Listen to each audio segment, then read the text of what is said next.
Today we're talking with Tim Key, Fizz Wizard of Peacock's Tail Gingerbeer, based up at VogelMorn Bowling Club. Tim, thanks for your time. I know you're busy making a brew at the moment, but when did you first launch the business and what was your inspiration for doing so? Well, I guess I launched it as an actual business just under a year ago, but I had been making it at home as a hobby for probably 2 years before that.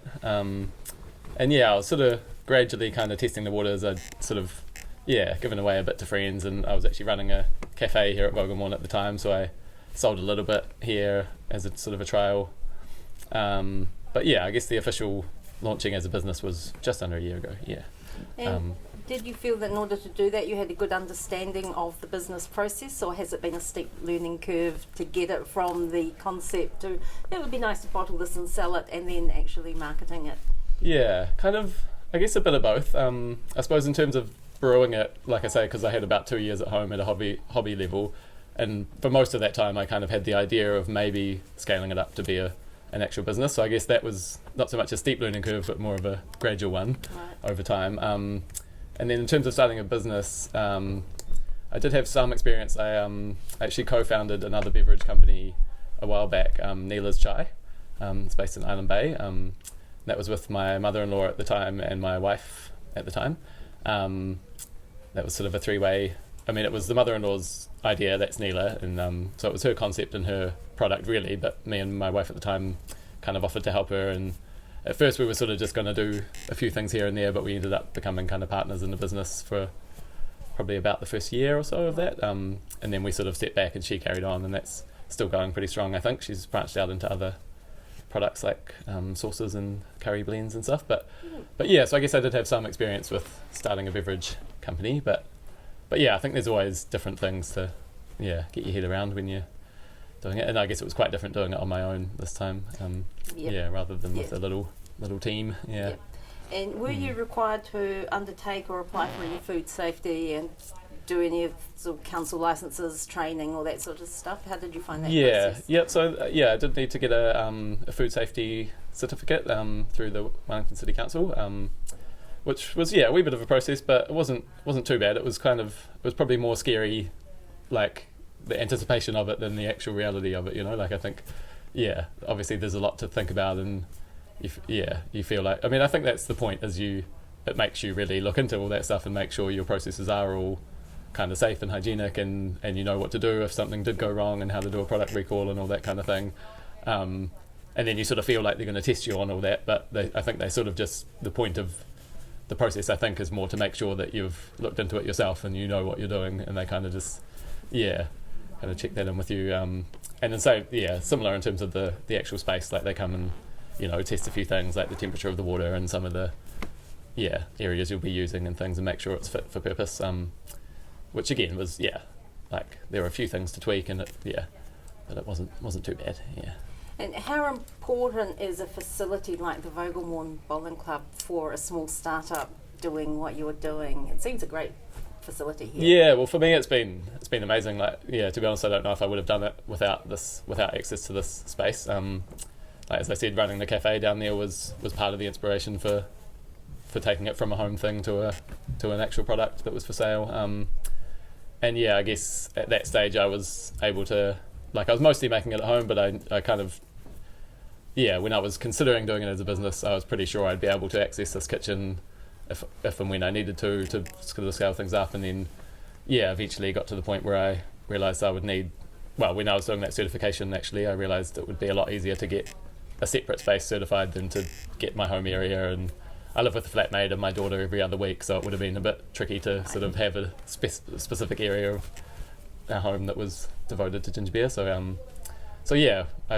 And I actually had that little knock under the stairs in mind all along. I thought, that's probably just the right size, and it's got a lockable door that I can keep separate, and so that was this place I guess has been instrumental really for me.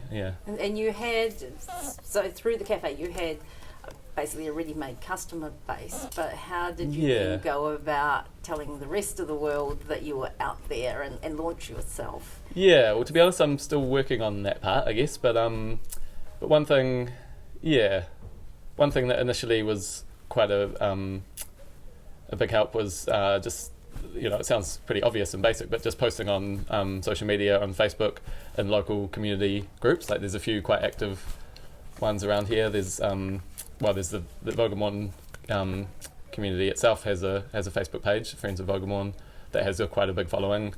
And then there's a Brooklyn chat group that is quite active.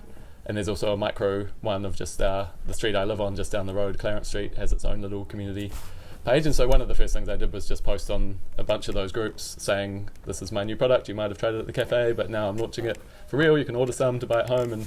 And yeah, I got a bunch of orders coming in just from a simple that's great. That's post like that, without even paying Facebook for any promotion or anything. But yeah, it does seem a bit hit and miss, because since then I've tried basically the same approach again and it hasn't had much engagement at all. And I don't know if that's the algorithms or if it's just people being super interested when it was a new thing and not so much as it goes. But yeah, I mean, another kind of plan that I haven't done that much of yet is obviously approaching other sort of established cafes and restaurants and bars to see if they would like to stock it at their venues. That was kind of my original plan, but then the home orders kind of started rolling in, so I sort of thought that might be a good angle as well. Yeah. So how long do you think you can remain as the one-man band before it gets too big?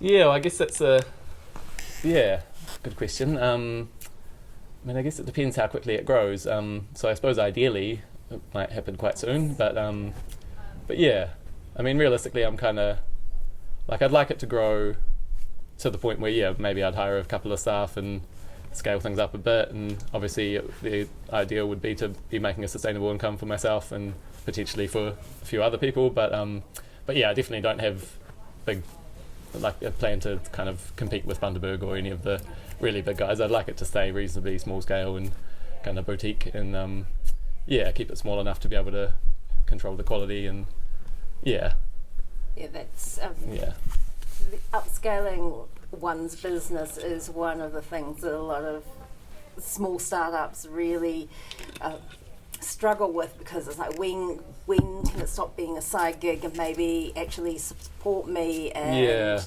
when does it become fully sustaining? Yeah, and where is that kind of happy medium between, because I imagine it must be tempting once you do start growing to think, I can just keep growing and growing. But I have heard from some sort of mid-sized businesses that, they've recommended trying to stay small on purpose, like sort of aim for a certain size and try and keep it there rather than just being tempted into growing and growing, because they say it just gets more and more stressful and you start to lose touch with why you're doing, like the thing that you loved in the first place starts to be done by someone else, and you just have to be a manager and a boss rather than a brewer or exactly. You're using kawa as one of the ingredients in your products. Are you thinking of extending that into other sort of distinctly New Zealand flavoured ginger beers in future, or even other kinds of soft drinks? Yeah, I have had ideas. The main thing I'm considering at the moment actually is, because this one is really dry, has almost no sweetness at all, which some people love about it, but then also some other people have asked for, maybe I could make a slightly sweeter version. So I've been considering that just at the moment, whether it's a good idea to offer a sweet and a dry option. But then in terms of completely other flavours, I've thought about doing a lemonade, and I've done a few trials of that, and I do like the idea of having a distinctly Kiwi element, and also just some sort of unique twist on so the kawa thing I think is good for that. And maybe with the lemonade I could try, I haven't tried it yet, but maybe horopito would work, like that sort of peppery thing, and it gives that peppery bite to it, maybe.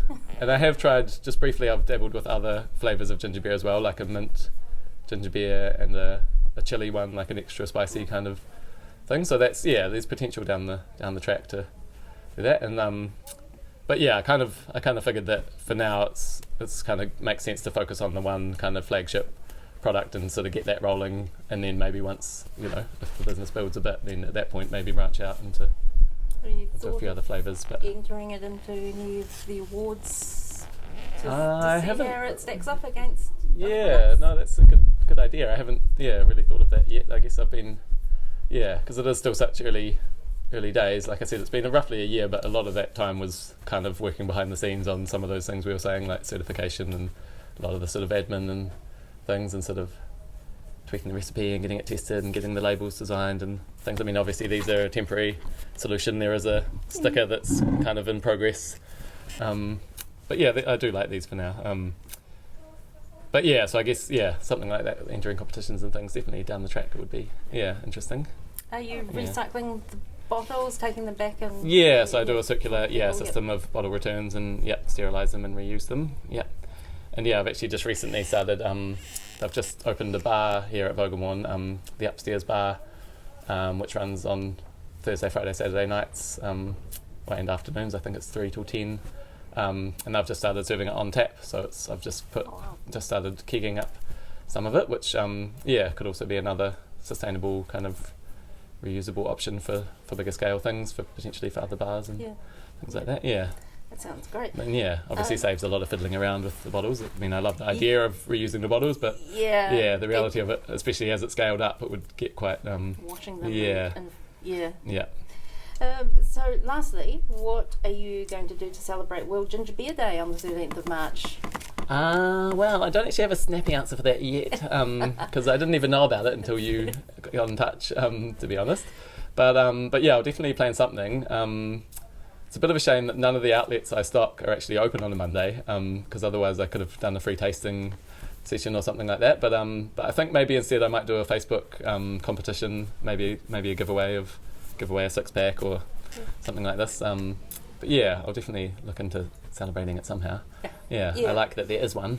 It's cool. Yeah. Yes, it's amazing. There's World Days for, I think, every product. But if it helps move a few bottles, that's all good, isn't it? Why not? Yeah. Hey, well, thanks, Tim. That's been great. And I know you've got a brew and more ginger to chop up, so we'll let you get back to it. Cool. Great. Thanks very much. Thank you. Yeah. That's